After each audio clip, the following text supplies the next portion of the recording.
grab a beer and pull up a deck chair. This is True Crime Island, another true crime podcast bringing you true crime from around the world.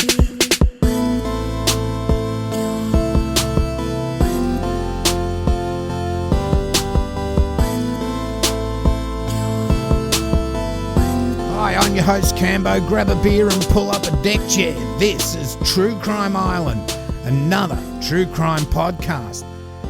Hi Islanders, well this week I bring you an Aussie case, and it's a really nasty, disgusting and exploitative case where a woman will lose her life at the hands of a serial scumbag.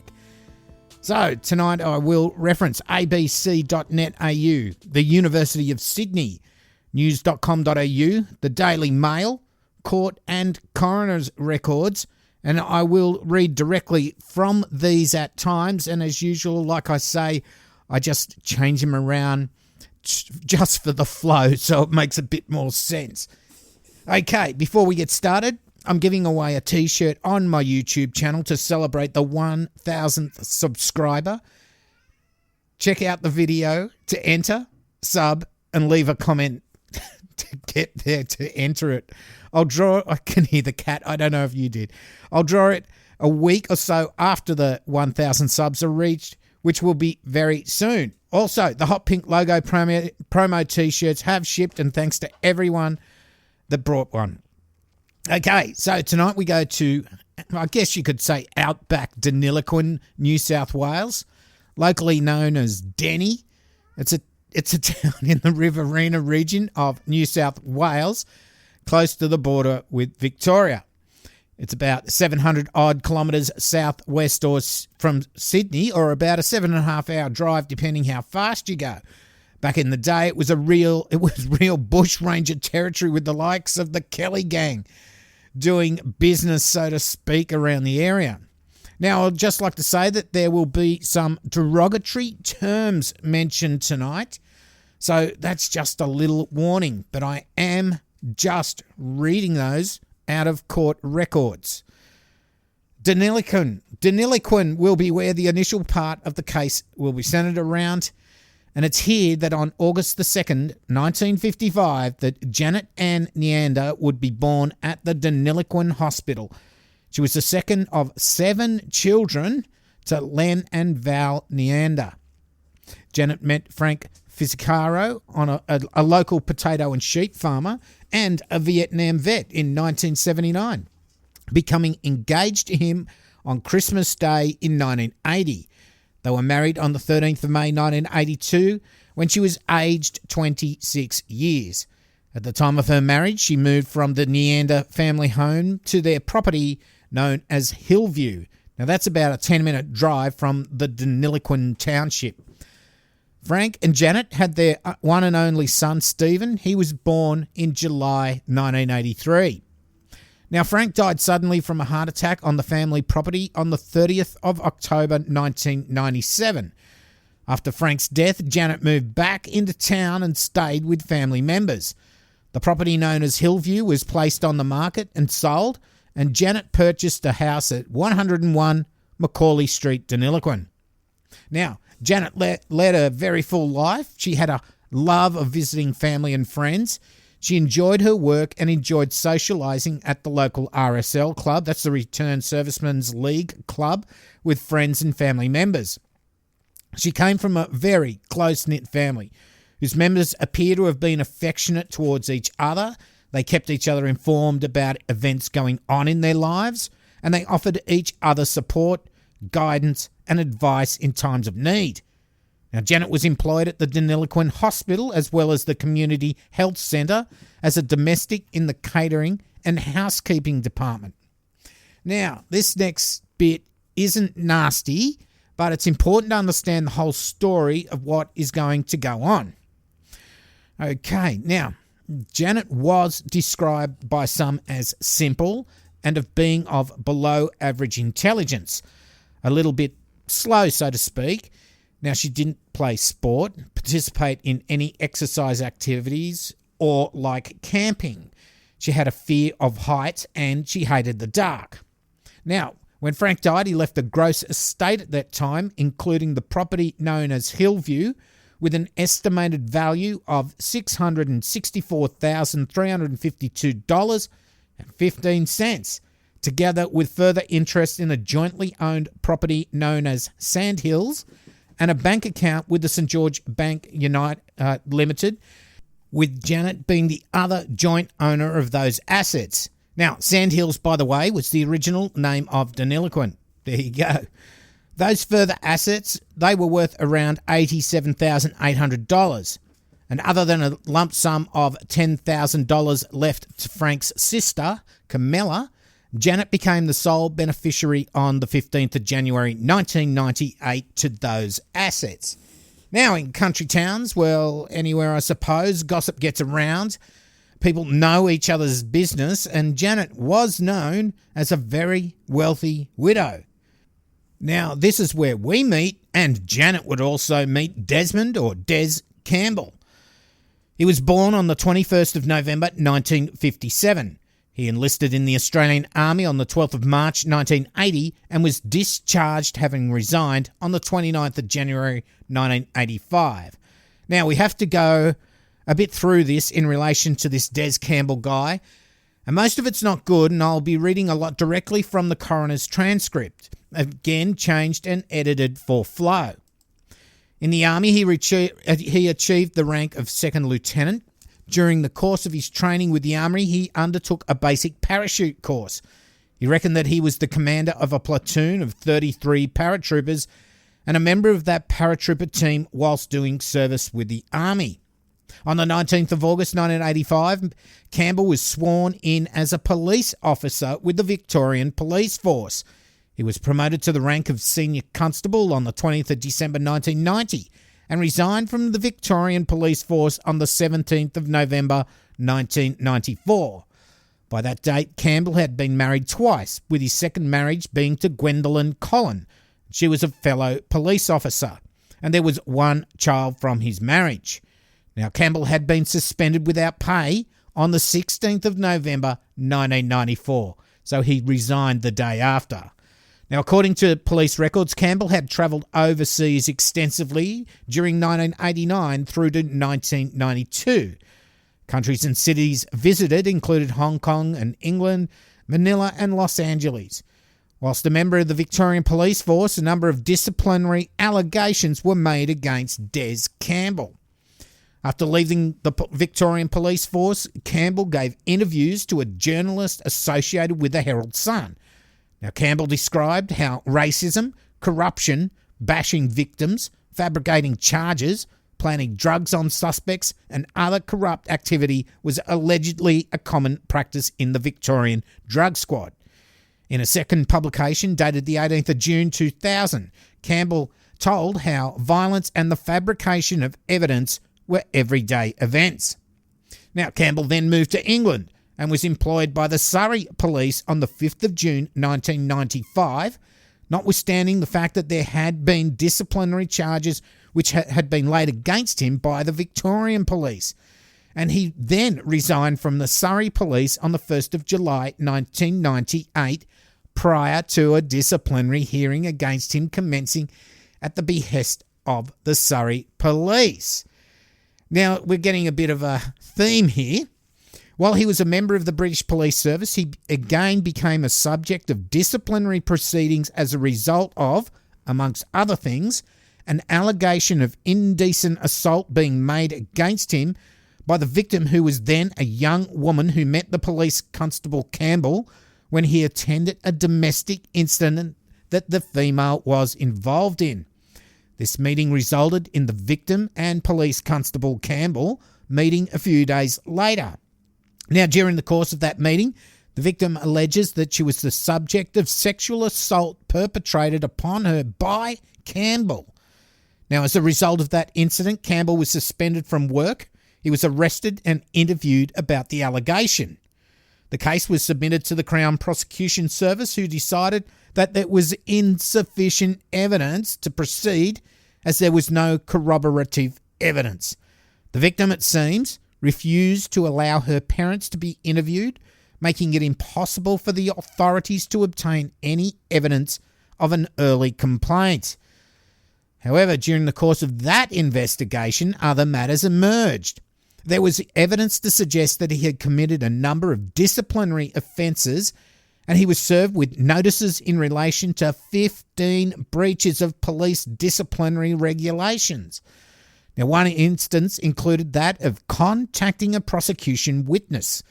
In addition, the police force, also at a later point of time, received correspondence from a debt collection agency indicating that it was trying to recover the sum of £1,813.29 owed to a financial institution by Police Constable Campbell.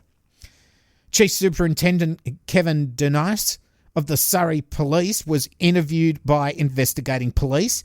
In his statement, the Chief Superintendent indicated that in the time when Desmond Campbell was a constable at the Surrey Police, he monitored his work. This led him to have continuing concerns regarding Constable Campbell's attitude and behaviour. He became aware that Desmond Campbell had been involved with several women, including the wife of a fellow police officer who was also stationed at the same police station as Desmond Campbell.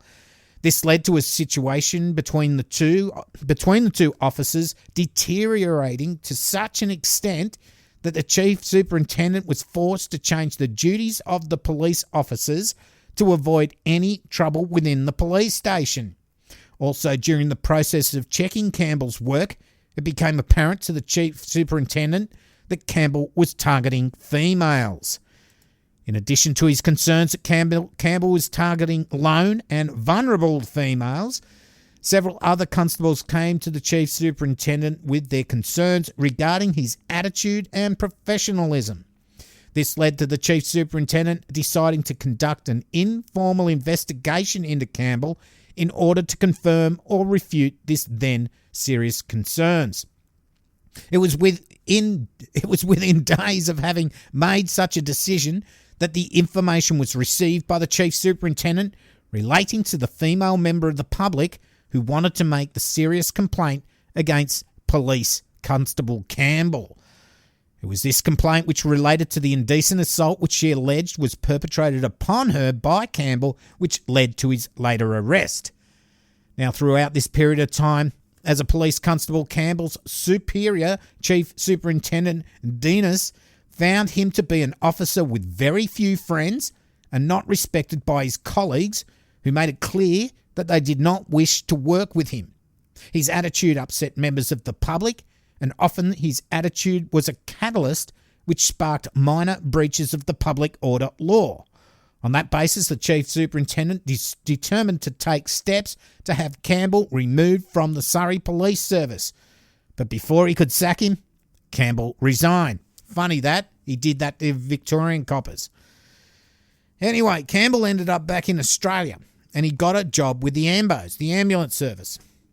So the ambulance service in New South Wales records, they indicate that Campbell commenced his service with the ambulance service on the 18th of January 1999. He undertook level 1 training at St Ives from the 10th of April 1999 to the 4th of February 2000. There was then a level 2 posting at Deniliquin from the 5th of February 2000 until the 5th of April 2002. And from the 6th of April 2002 to the 29th of November 2002, he was transferred to the Sydney Operations Centre. Now, in November 2002 until June 2003, he transferred to Barham, and from June 2003 until December 2004 was transferred to Deniliquin. On the 18th of December 2004, he transferred to Helensburgh for holding the rank of Grade 2 Ambulance Officer Year 4 with a qualification level of 3C. Sorry about all those dates there, but this does make relevant sense in the whole scheme of things. Now, this Des Campbell, he sounds like a real asshole. He's got no friends. Workmates don't like him and don't want to work with him. He targets lonely and vulnerable female and assaults them and it looks like he has financial troubles. As a cop, it looks like he's a real prick, getting suspended and having to resign. When he did leave the Victorian police force, he was happy to then tell the media how corrupt they were, as I mentioned this before. Nice bloke. Now, while working as an ambo in Deniliquin, Campbell would meet Janet, probably while she was working at the hospital. We know this because Janet confided in Diane Rinaldi, a co-worker, that she was seeing a man and that man was Desmond Campbell. Now, Diane Rinaldi tried to warn Janet of Desmond Campbell.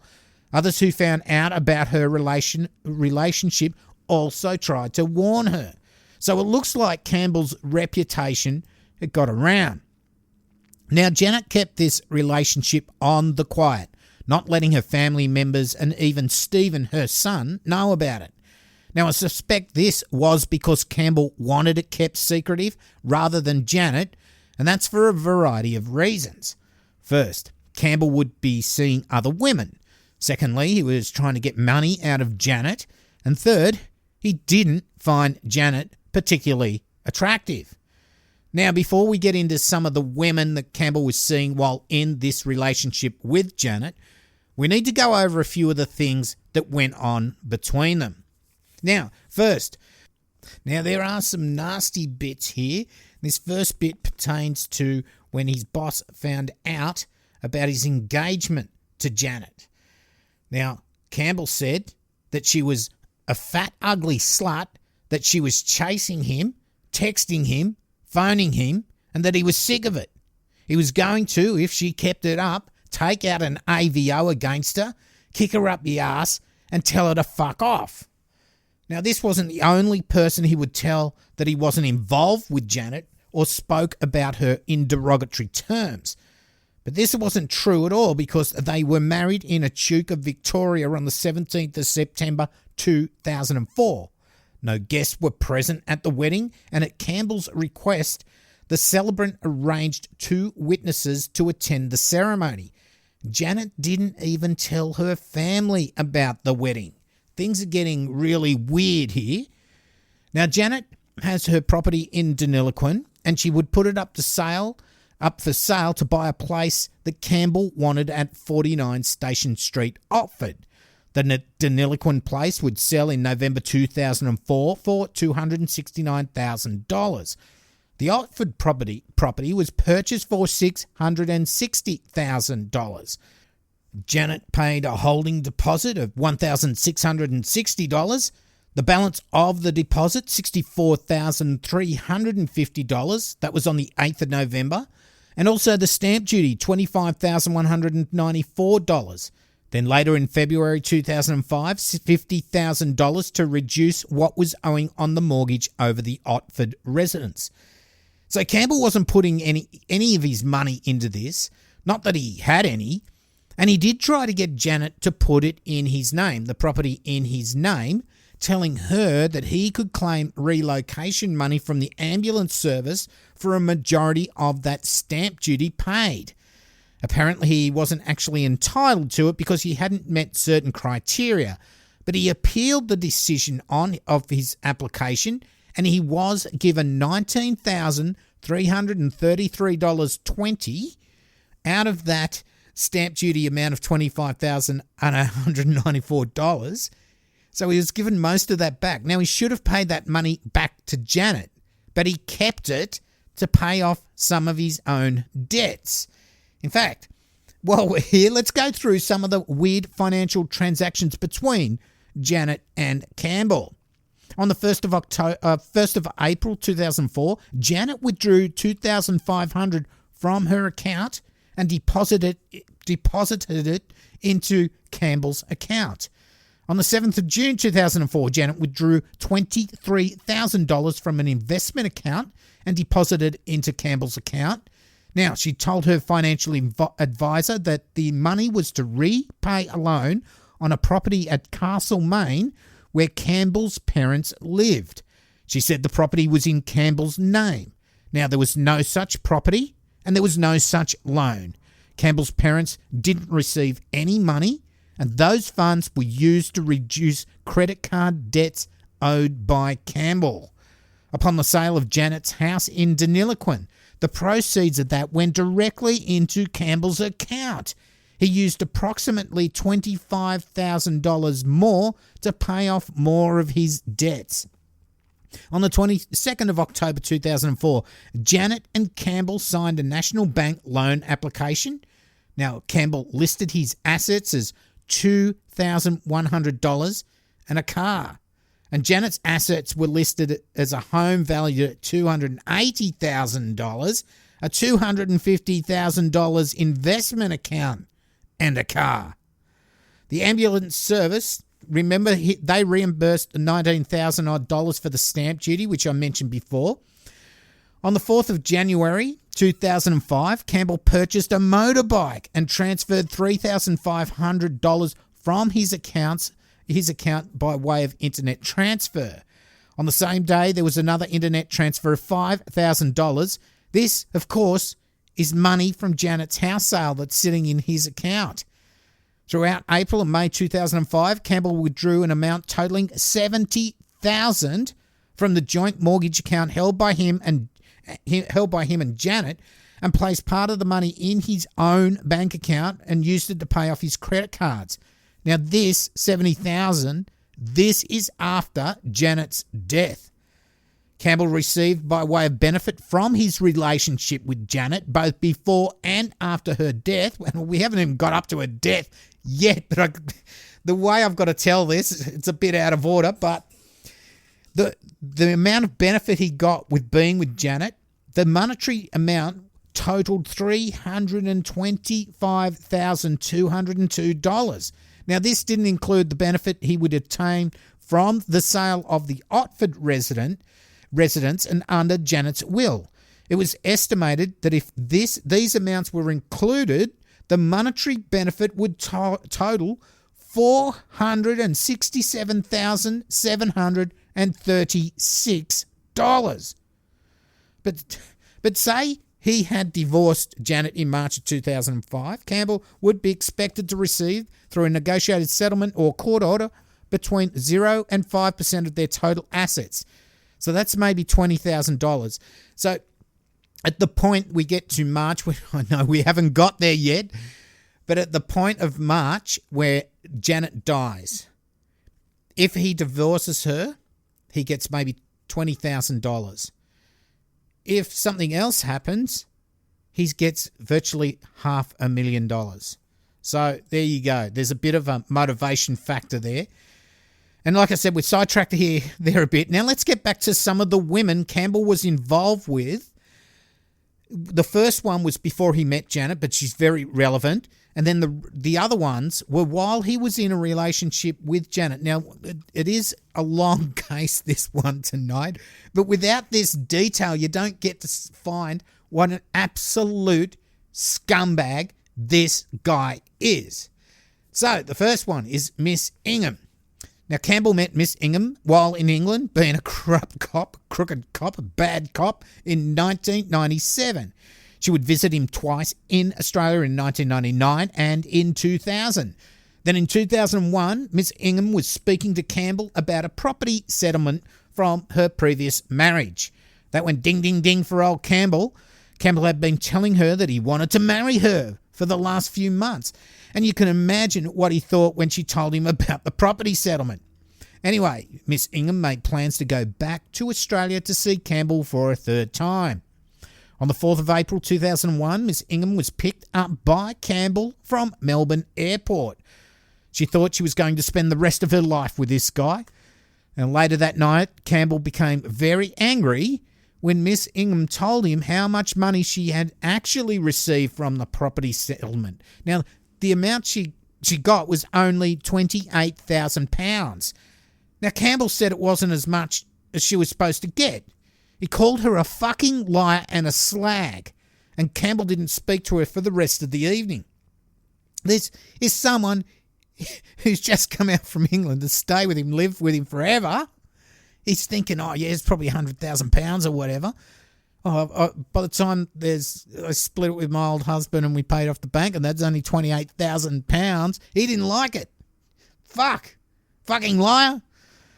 He just didn't speak to her for the rest of the evening. Anyway, the next day, Campbell drove her from the hotel they'd stayed back to the airport and left her there. They're like, get out of the fucking car.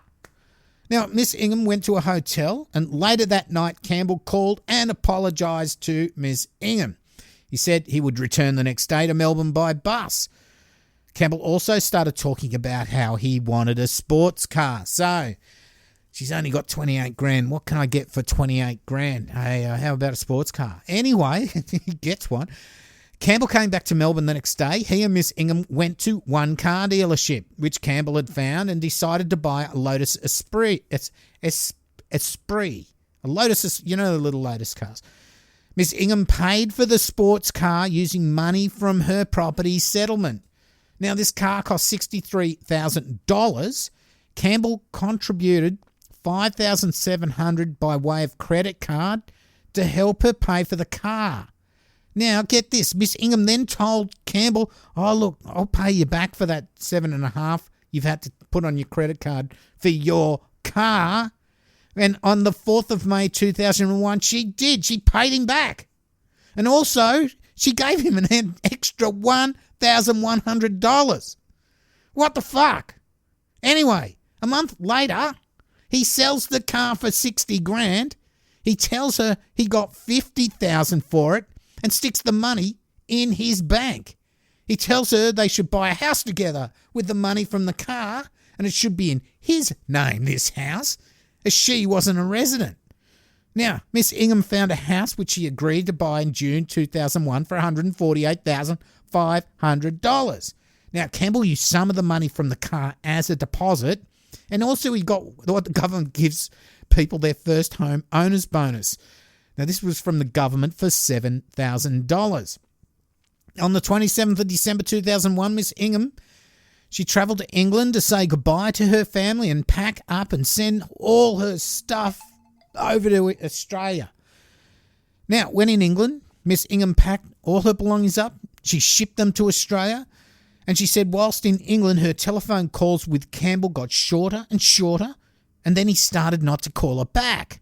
On the 15th of February 2002, she received a text message which said, I'm sorry, but I'm moving to live with my ex-wife and Jess. We'll sell house and send you money. Post me address for your things to be sent. Have made my mind up to do this. What the fuck? Now, he sold the house for $150,000, so approximately what was paid. Then Miss Ingham had to obtain a solicitor to try and help recover the money from the sale of the house, as Campbell didn't respond to her text messages. Now, she sought to recover about $40,000 from Campbell. Now, Campbell said he was going to post the things back, but she didn't get anything except for one photo album. Then Miss Ingham subsequently discovered in her legal proceedings against Campbell that he'd sold the house for $150,000, and after paying the bank back what was owed, Campbell received $22,694.99. Miss Ingham settled her proceedings against Campbell for a measly $9,000. Fuck. So that was before Janet came on the scene, but I think it's very relevant in the whole scheme of things of what this asshole Campbell is. Okay, so the second woman we're going to talk about is Ms. Velikansky, and I'll call her Miss V from now on so my tongue doesn't fall out my head. In 2003, Miss V received an email from Campbell on the website udate.com. Around 10 or 11 of September 2003, Campbell went with Miss V and stayed a couple of nights at Budgie. They then travelled to Sydney and spent the evening at the Ibis Hotel at Sydney Airport. They fought, but subsequently Campbell sent a card and teddy bear to Miss V and asked to continue the friendship. They continued to send regular emails. Get a sort of pattern here: fight, be violent, and then he's all apologetic. Yep. On the 9th of December 2003, Miss V flew to Albury and stayed in Deniliquin with Campbell for 2 or 3 days. After that trip, they remained in contact. In February 2004, Campbell drove to Budgie to stay with Miss V for approximately 2 weeks. Both in Deniliquin and in Budgie, Miss V had sex with Campbell. Following the stay in Budgewoi, Miss V and Campbell had regular contact, speaking on the telephone on a daily basis. Campbell told her he loved her. Now, this relationship and all the rest of them are while he is with Janet, he's engaged with Janet, and he's getting married with Janet. And some of it's when he is married with Janet. Between February and April 2004, Miss V went and saw Campbell in Albury, and they had an argument, so she returned to Sydney. Miss V did not have much contact with Campbell until November 2004, when she received a text message from him asking her to come on a trip with him to Townsville. Now, Campbell visited Miss V in Budgewoi from 17 to 20 of November. Miss V asked Campbell if he had any other girlfriends since seeing her in April, and Campbell replied, "Only one local sheep." Miss V next met with Campbell on 20 or 21st of December 2004 at a hotel in Darling Harbour. Campbell told her he'd bought a house at Otford for $660,000 and was going to move into it in February 2005. Yeah, wasn't his money, but yet the house wasn't a lie. He didn't tell her that he was already living at the house at the time. He later asked if she would trust him and go away with him for a few weeks without asking questions. He later invited Miss V to come and stay in Otford. You see, when the Otford property was first purchased, Janet didn't live there straight away. She sort of was there. She had some stuff there, all that stuff sort of thing, but she was living with a family back in Deniliquin. Miss V went to the Otford residence on the 29th of December 2004 after being asked by a neighbour, Mr. Wilmot, if she was Janet. She later asked Campbell who Janet was. He said she was a friend of his who came with her boyfriend to look at the house. He's always got an answer. Then Miss V went to see Campbell in Otford again in February 2005 and on between the 2nd and 12th and the 16th of March. Now, in March, whilst Miss V was at the Otford residence, Campbell said that a friend was coming from Tamworth to go camping with him. He said he was going to do an ambulance service course in Goulburn for 6 weeks. So Miss V would not be able to contact him, which, of course, was total bullshit. There was no course, there was no Goulburn, there was nothing. He was going to do something very, very nasty. Campbell didn't tell Miss V anything about a woman named Janet or that he was intending to get and later had got married. Next woman, Miss Janet Aldred. Miss Aldred met Campbell in October 2002 on a dating website RSVP and UDate. Campbell stayed at Miss Aldred's home in Sutherland a couple of weeks later and they had an intermittent contact via email and phone. Sometime around the end of 2004, Miss Aldred visited Campbell at the Otford residence for 2 or 3 days. She also stayed with Campbell for 3 days, either on the 15th or 22nd of March 2005. While staying at the Otford residence, Miss Aldred went and collected a parcel from the post office for Campbell. Now, on the back of this parcel, it said, "From Janet." On each occasion she met Campbell, they had a sexual relationship. There you go.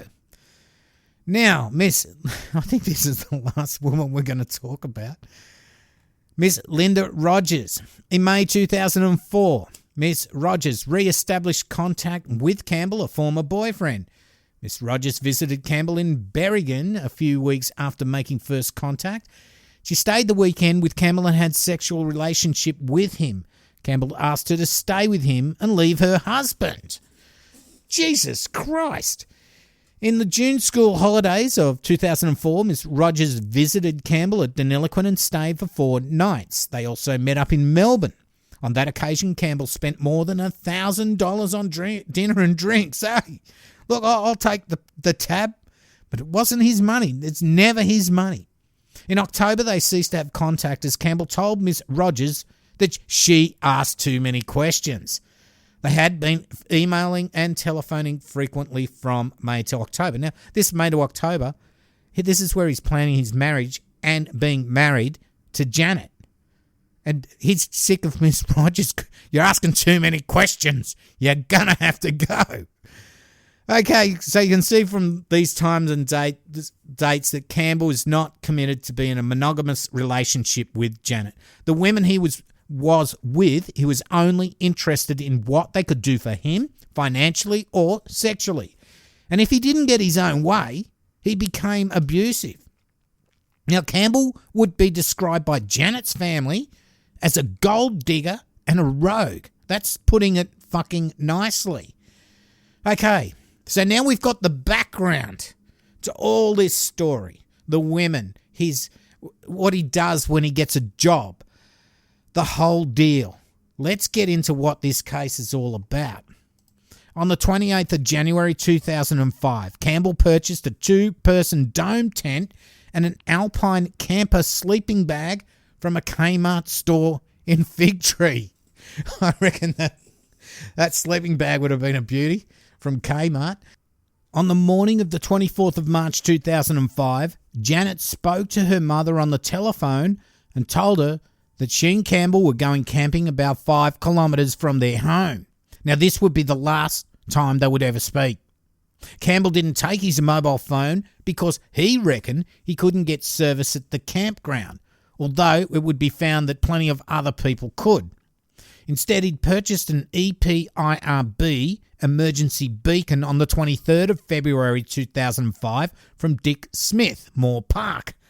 Now, Campbell told police that he took this EPIRB on the day because when he first moved to Otford, he went for a walk along the cliff track along the bottom of the escarpment and thought it was really hairy. Now, the next week he saw these things on sale and thought he'd buy one. Now, Campbell and Janet drove to the Otford Lookout car park and arrived at about lunchtime. So Campbell already knows this is a really dangerous area to be. He's actually got a EPIRB and he's not going to take his mobile phone, even though you can get service there. So Campbell and Janet, they drove to the Otford Lookout car park and arrived at about lunchtime. They walked from the Otford Lookout along the cliff top track until they came to the junction with the coastal track. They followed the coastal track down through the palm jungle until they came to a general vicinity of the Figure 8 pool. At around 2 p.m, they set up their tent near some small trees where there wasn't too much grass and there was a small clearing. Now, this wasn't a designated camping site. In fact, there were signs saying no camping and advising that a camping permit was needed. Now, Campbell didn't have a permit. There were camping areas at North Era Beach, Ulula Falls, and a trial location at what is now known as Guatemala. In fact, no one would want to camp there where he chose, as it was on a slope, it was rocky and uncomfortable. Now, at the campsite, they ate food, drank tea and coffee, and they had a small amount of Baileys and lay around the tent. Now, according to Campbell, at around 7 p.m, after sunset, Janet got up and said she was going to the toilet. Now, as she walked off without a torch, Campbell told her to not go in that direction as he had already taken a dump there earlier. Then about 15 seconds later, he says that he heard a sound like, "Ooh." He yelled out, "What the fuck have you done?" And there was no reply. Campbell said then he got out and had a look around, got out of the tent and had a look around, but he couldn't see Janet. He grabbed his backpack and found his way to the bottom of the cliff. He found Janet at the bottom of the cliff adjacent to their campsite. She was in a sitting position a short distance from the bottom of the cliff. A lot of blood splatter was on the rocks a number of metres from Janet towards the cliff face. Campbell pulled Janet's body up onto a flat rock and checked her pulse. He performed CPR, but he knew she was dead. She was bleeding from the head and one eye was closed. Campbell said there was a huge swell, which meant he had to drag Janet onto higher rocks so she wouldn't be swept away. He said she was pretty heavy and it was pretty difficult. He put his jacket over her and set off his EPIRB sometime before 8 p.m. So the EPIRB was first detected by a satellite beacon between 7:25 and 7:35 p.m. A rescue helicopter was dispatched and arrived just before 10 p.m. at the location in Otford. Now, I think it took a little bit of time because they thought it was somebody at sea, not on the beach. When the paramedic was winched down from the helicopter, he could see Janet wedged between some rocks in amongst the waves, so he couldn't attempt a retrieval. He saw Campbell standing on some rocks a few feet away. So Campbell was winched into the helicopter and flown to St George Hospital, and a second helicopter rescue mission retrieved Janet's body. An autopsy would show that Janet had a .002 level of alcohol in her bloodstream and no other drugs that would cause her any impairment. 0.2 means you might have had one drink, or like he said, a small bit of Bailey's in the hour or 2 hours ago. Now, Campbell looked in shock, and at times he was crying. Now, this was according to police, rescue staff, and hospital workers. When investigators checked out the area where Janet had fallen from, they found it was steep just before the cliff edge, steep like the roof of a house, if you're trying to stand up on the roof of a standard sort of house. And they said it was also rocky, so you could easily trip. They found footprints belonging to Janet, and blood and human tissue were at several points down the cliff. So, at first, this wasn't a criminal investigation, but as time went on, suspicions arose that maybe Campbell pushed Janet over the cliff. On the 26th of March, less than 2 days after Janet fell over the cliff and died, Campbell was texting his old flame, Mrs. V, with the intent of hooking up, and the next day he went to Harvey World Travel, inquiring about a trip for two to Asia. Now, Miss V, she didn't know anything was going on. Miss V was asked by Campbell if she had a passport and wanted to fly out for a holiday. Now, she said she could only take a few days off, so Campbell booked a trip to Townsville instead for the two of them, telling the agent he would be travelling with his wife. Now, this is like virtually 1 day after she's fallen off the cliff. He's doing this. On the 27th of March, 2005 at 8:20 p.m, a call was made from Janet's mobile to vote on the show X Factor. So he's quite happy. This is 3 days after. He's sitting back, relaxing, watching a bit of X Factor. Hey, her phone's here. I'll use that to vote on the X Factor.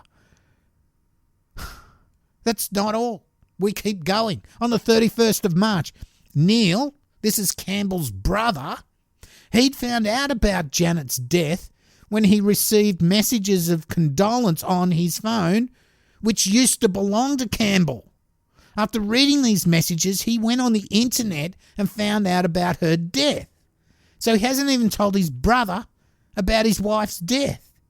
I mean, he was given this phone. Obviously, one of these women bought him a new phone, so he just went, here, have my old phone. And all of a sudden, it's, sad for your loss, sad for your loss. He's going, what the hell's going on? So he doesn't even tell his brother. I mean, he kept everything secret, this guy. He told them, don't say anything. All of these women, don't say anything. He's got to not let his worlds collide. Anyway, that's not all. It still goes. On the 1st of April 2005, Campbell and Miss V went away to Townsville. Now, in Townsville, they went to bars, restaurants, the beach, on car trips, and to lookouts. Great place to go. Townsville. Now, they had sex during this time. However, they had a fight on the 4th of April, so that's a couple of days into this holiday. Campbell packed his bags and took off. Now, isn't this a recurring theme? He just gets the shits and goes. On the 5th of April, so this is the next day, 2005, Campbell made a payment to the dating site RSVP to hook up with other profiles on the site. Now, on the 5th, the 7th, the 8th, the 11th and the 12th, Campbell's RSVP account communicated with several other RSVP accounts. Now, guess what else was on the 5th of April? It was Janet's funeral. And Campbell didn't go. He didn't even go to Janet's funeral. I mean, what the fuck? On the 10th of April 2005, Miss V went to Campbell's house in Otford to drop off presents she had brought him in Townsville. Campbell told her he had a singles party that night. Hey, I'm going to a singles party, so wait for me back at the house. Now, when he arrived at the Otford residence that night, guess what? This person he leaves up in town, so he packs his bags and goes, he has fights with, he proposes to her and asks her to move in with me. Hey, move in with me, babe. Now, Miss V stayed for a few weeks at this Otford residence. She saw no female clothes or toiletries or any sign that anyone else had recently lived there. Now, she once discovered a rates notice in the names Des and Janet Campbell, as well as a wedding card. Now, Campbell found her reading this card and became very angry and yelled at her. However, Campbell convinced her that he was not married and told her that if the police ever contacted her, she should deny knowing him. These big red lights, people, they're flashing. Why are you hanging out with this guy? I mean, it's just crazy. Oh, yeah, if the police ever ask you anything about me, just say, I don't know that bloke. Jesus. Then, the neighbour noticed Campbell burning shit in the backyard. Now, what I think this is Janet's belongings. Because no matter how hard the family tried to get her stuff back, Campbell refused. Now, they ended up getting a very small box of her things via a solicitor. I mean, they turned up one day. He closed all the blinds, locked all the doors. He called the cops on them, and they were able to at least get the keys to her car. The coppers got the keys to her car, and they were able to get her car out. This guy's crazy. Everything's crazy in this story, in this case. Now, in the month after Janet's death, Campbell was in contact with several other women. There was 12 phone calls and 54 text messages to Miss V, 30 text messages to Miss Rogers, 3 text messages to Miss Aldred. So he's getting himself around after this horrible death of his wife. Then on April the 20th, he signed an agreement with a real estate agency to sell this house. He did sell it and he got $100,000 less than Janet paid for it. Now, this was actually part of her estate at this time, which would mostly go to her son Stephen. But as I said before, he transferred a lot of the funds into his own bank account. Now, because Janet had ploughed so much money into the house already, he just wanted a quick sale, so he took the first lowball offer, knowing once the bank got their cut, he would still have maybe $100,000 or more left over for himself. Now, this guy is a real prick. By August, police would search his house, so they're starting to think, what's going on with this bloke? On his computer, there were plenty of photos they found of family and friends, but there was not one of his dear departed wife, Janet. Not one photo of her on there. There was all these holidays photos with all these women he went out, Townsville and all that. Not one of Janet. Now, there would be an inquiry into Janet's death and it would be found that Janet was pushed. She didn't stumble over the edge in the dark. So things are starting to happen here. Now, the footprints at the edge was shown to be not from someone walking and then tripping or sliding over the edge, but from someone who was being forced over the cliff and was desperately trying to dig, not so much dig the healing, but trying to resist. Now, they've got people who actually know this thing, biomechanics, on the way the footprint was in the dirt, was if you're pushing against it this way or you're slipping or whatever. And they worked out that it was most likely that someone had grabbed her and was pushing her down the slope and over the cliff. So eventually there was enough evidence to charge Des Campbell over the death of Janet Fizzicaro. Now I'll use her name rather than the name Campbell, which she was married at the time to Campbell.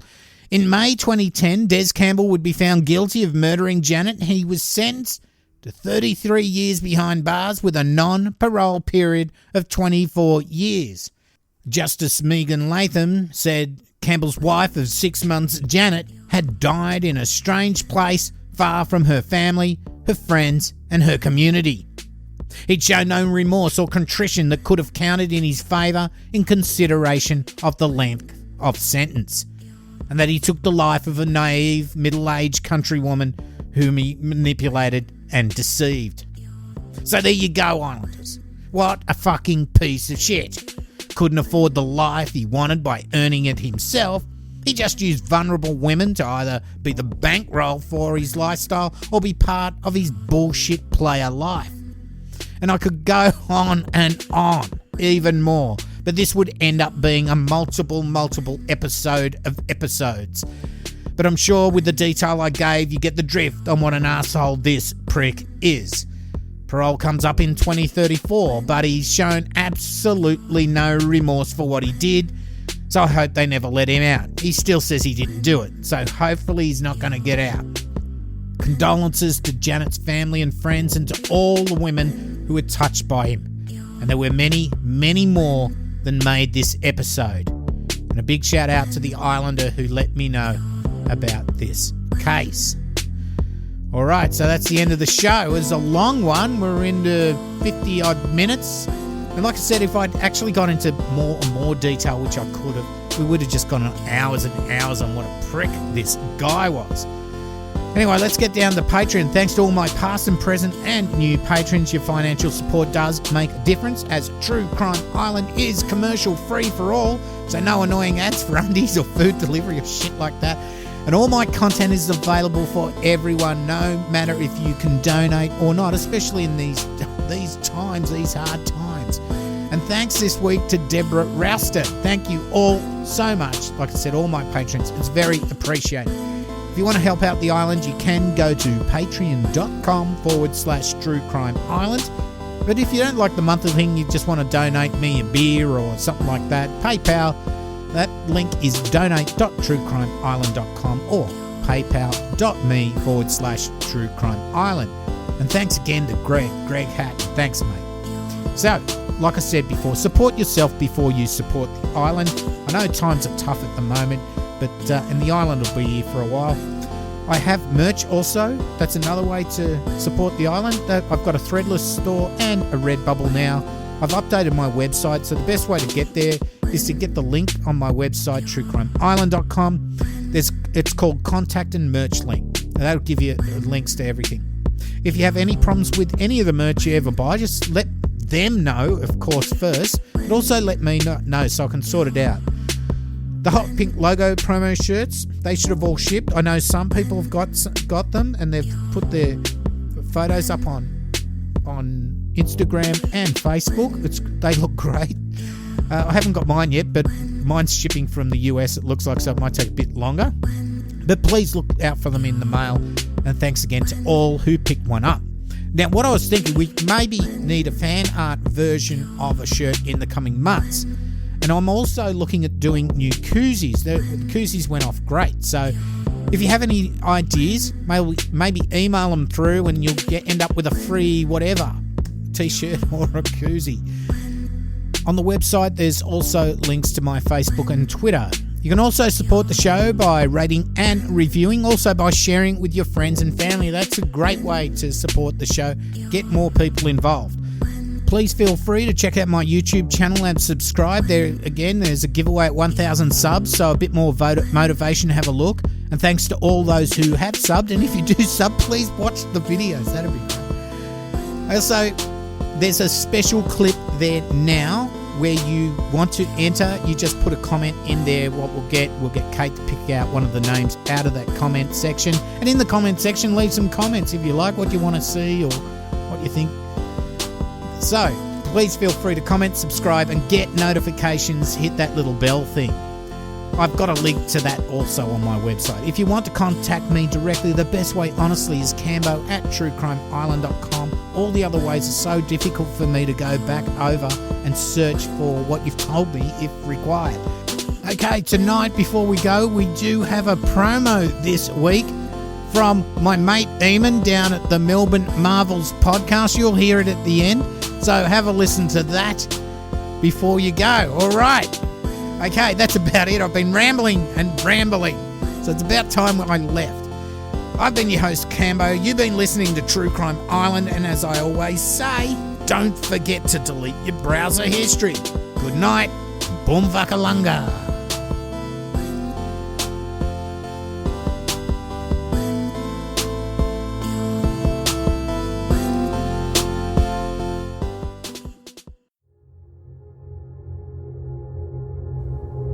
the 21st of October, 1978, 20-year-old Frederick Valentich is flying a Cessna 182L light aeroplane from Moorabbin Airport to King Island. Not long after commencing the overwater section of the flight, between Cape Otway and King Island, Valentich reports to the air traffic controller seeing a craft with 4 bright lights passing over his plane.